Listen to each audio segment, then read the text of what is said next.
Hi, this is State Representative Mary Edly-Allen, and today we are highlighting one of the organizations that is an anchor in our community, Youth and Family Counseling. And we have Janelle Moravek to speak to the services they provide.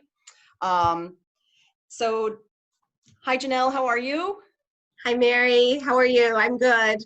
Great. I'm so glad that we have this opportunity to talk about the services that your organization provides to our community. You really are right there on the front lines, providing really important services. So I just wanted to take a few minutes to highlight those services. So first, can you tell me a little bit about the organization and some history and background information?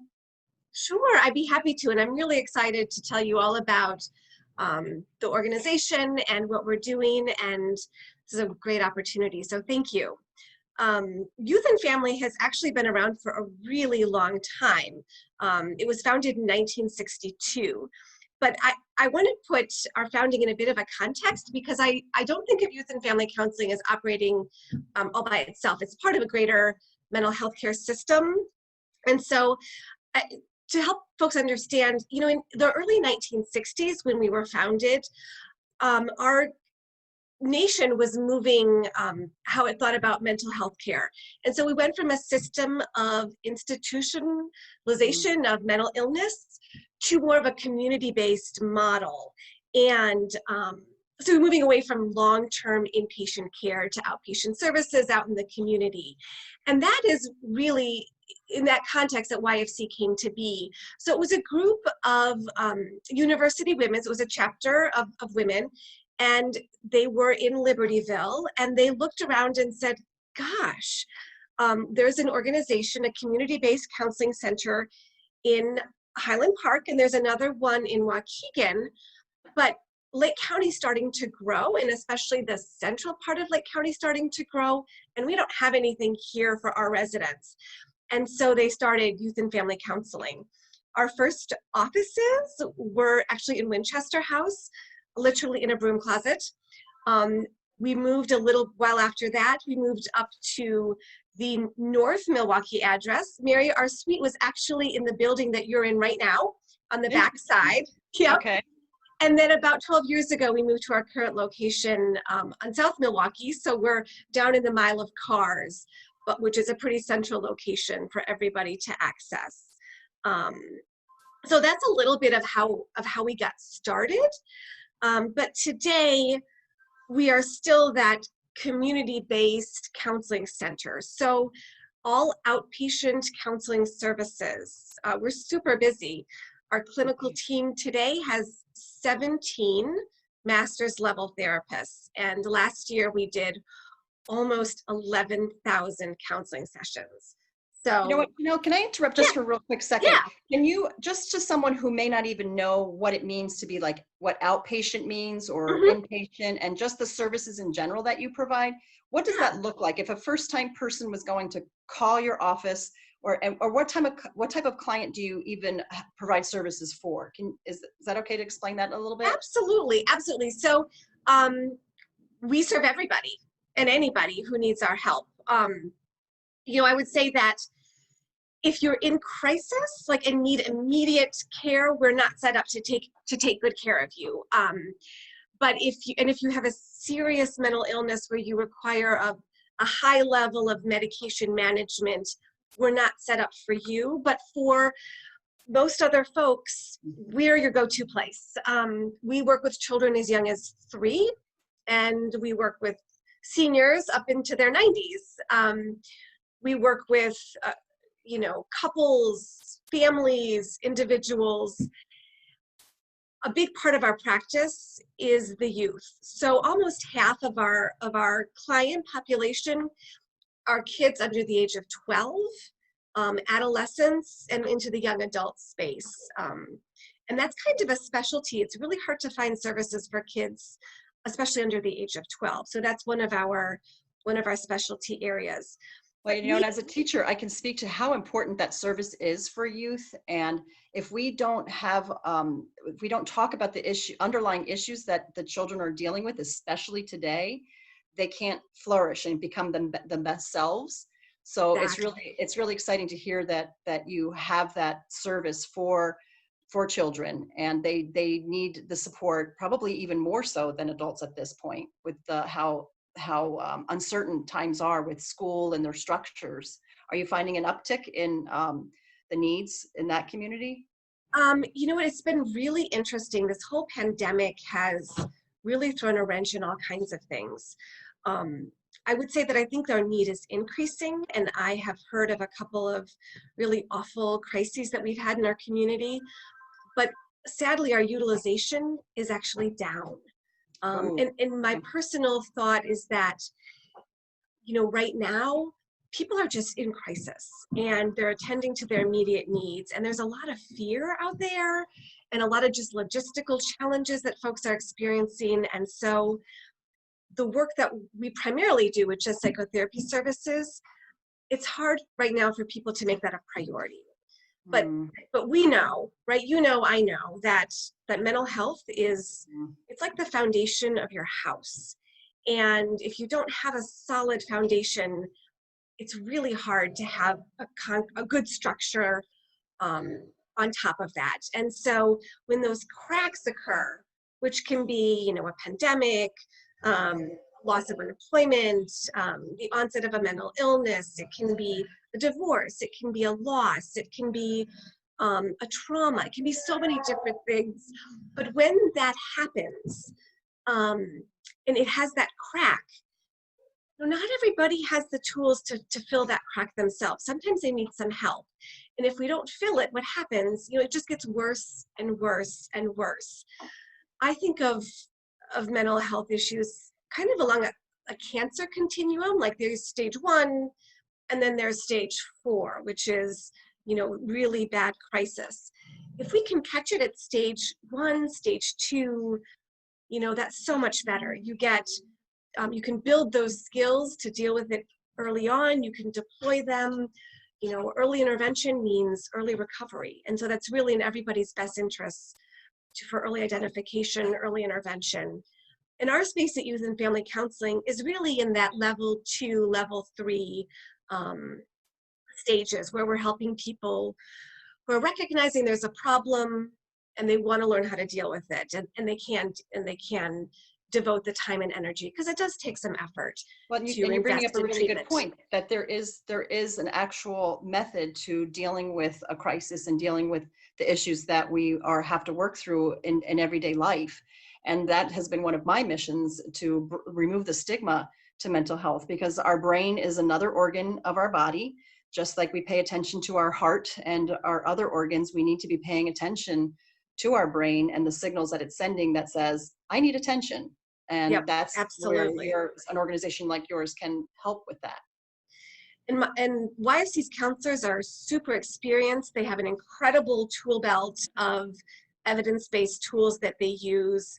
But I think what sets us apart from some other practices is we really focus on the relationship that we have with our clients. So we know that at the end of the day, you can have the most elegant intervention and it can be evidence-based and all of this data behind it. But if you didn't connect with the client and the client doesn't trust you, it's not going to do any good. The client's not going to use it. And so we really go all in with our therapeutic relationship, and that is the focus of our work. So at YFC, we have all kinds of letters after our therapist names. There's LCPC, there's LCSW, there's LMFT, and those all stand for different licensures and sort Okay. of different frameworks for thinking about interventions. But at the end of the day, my team is really great at saying, okay, this person that I have in my office with me today has this problem, and I'm going to take them where they are.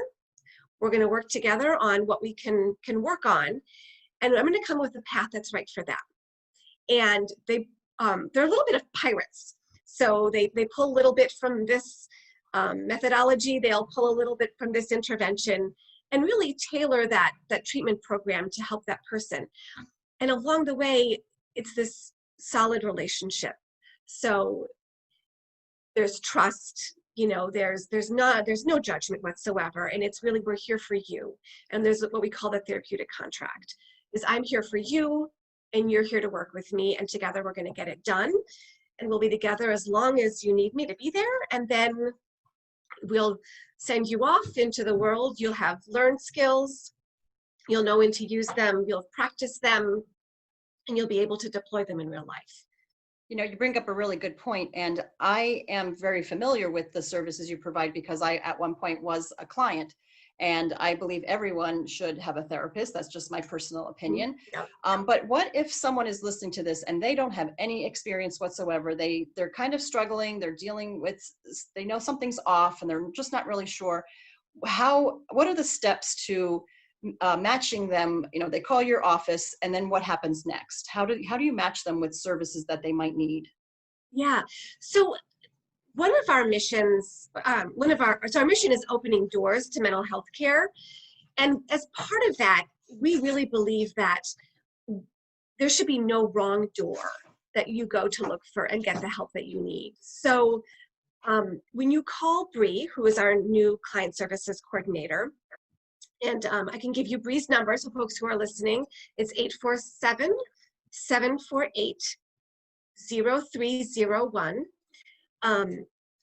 When you call Bree, Bree will talk to you, and if you're not a good fit for us, she'll say, you know what, you're not a good fit for us. Let me connect you to somebody who is. And she does a really great job of understanding who else in the mental health care space that we're in, who does all different kinds of work, who takes what insurances, you know, who has an opening. And so when she's telling you, so we can't help you, but this person can, that's because she knows that they can help you. And so before COVID hit, we were getting a couple hundred calls a month. And some of those weren't necessarily good fits for us. So like if you have an eating disorder, that's a really specific diagnosis that has a very specialized treatment. So we hand you off to those treatment centers. Something for substance abuse. Now we work with folks who have substance abuse issues, but we're not a substance abuse treatment center. That's a whole different animal. But we have relationships with NYCASA and Gateway, and so we can do those very warm handoffs and get people to where they need to be. So I pride our work in there's no wrong door YFC. So even if you don't know where to go, call us and ask, and we'll help you figure out where you could find an open door, and we'll help you get there. Because it's really scary to pick up the phone and make that call. One of my personal missions is to increase our community's mental health literacy. So I'm a mom, right? And I have a boy, and he would always run into walls and get scraped knees. And, you know, I knew when I needed to scoop him up and take him to the ER for those butterfly stitches or real stitches, and when I could just deal with it at home. But I don't know that most people in our community have that understanding of the mental health care literacy and what something looks like, and then how to deal with it appropriately. Like when do I need a counselor? When do I need to drop everything and go to the ER? You know, when do I need medication? When don't I? So I would really love to see us work on building that literacy in our community too. So. I absolutely love that term, mental health literacy. And another point is that we talk so freely about other symptoms from other organs again, and I keep going back to how our brain is an organ. Yes. So understanding, to your point of, you know, what is something that is kind of minor that you can just talk to someone and work through something, and something that maybe needs to be escalated, but just having even the words or how to, what not to say and what to say, which brings me, and I know we have to wrap up soon, but I wonder if we could do something in the future about how, when you're dealing with somebody with maybe depression, there are certain things that we should be saying and certain things that we shouldn't be saying. And that literacy comes into play there, that how do you talk to a friend who says to you, I'm dealing with depression? We don't say, oh, you're going to get through it. Oh, it's going to be okay. Right. Right. Yeah. So, and that's hard right now. Yeah. Yeah, yeah. So and even we know when it, like you said, going to the doctor, we have good measurements and we have good literacy on that, but not for brain issues. Right. Um, that would be So a whole interesting take on for a whole nother session, right? it would be. I would love to talk to you more. We're actually working on a couple of new programs at Youth and Family to kind of go into that space. So one will be a webinar series that we're designing to increase mental health literacy in specific areas. So we'll be launching webinars for anxiety, depression, grief and loss, but we're going to structure them so that folks really leave understanding symptoms. When do I need to get help? What are some basic coping skills I can do myself at home or with my child? And then if it's too much, where are resources in the community, youth and family counseling and others? And we do, most of our work we do in English and in Spanish. So we'll have those webinars in English and in Spanish as well. Okay, great. I want to make sure we talked about all the important things that we want to cover. Were there any last minute things that you wanted to say? I know that you put the phone number in, but we can put that in on our post when we do that, and the address for your location and hours of service and your our website. Website is a great source of information, and clients can actually request to get a call from Bree online. I know that picking up the phone can be really scary, so if you're better with email, you can email Bree. We're trying to be super accessible right now. That is one of our passions. So we're doing most of our work via teletherapy, but we're seeing clients who have to be seen in the office. We know where that's appropriate. And I would say that, if folks need something or have an idea about, gosh, my community, or I'm seeing this need, I would invite them to call me, because as we're thinking about how our community will be able to consume mental health care in this new world, Janelle that's really is important. streaming. So, Okay, I'm sorry, I'm muted. I don't know if it was. that's okay. People were coming into the to the waiting room, so Aaron can splice out. They were, other people came in. I don't know if you can see names on the board or not, but I think that we were just pretty much to the end there, right? Yeah. So I would love to come back and talk about our webinars. And we also have just one more thing. We have a new program that we're going to be launching a pilot for this fall. It's called YFC Thrive. And that's specifically for adolescents, young adults in that high school, early college space.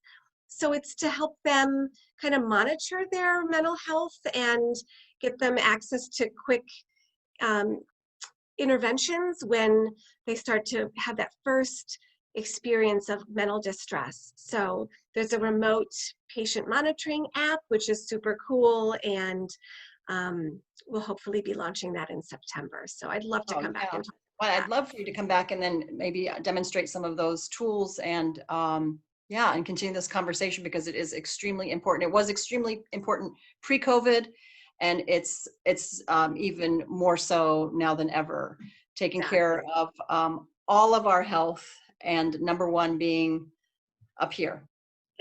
Yes, it is that foundation that everyone needs to take very good care of. Thanks, Janelle. Thanks so much for your time. Thanks, Mary. I look forward to our another conversation in the future. I appreciate it. Take good care. Bye-bye. Bye-bye.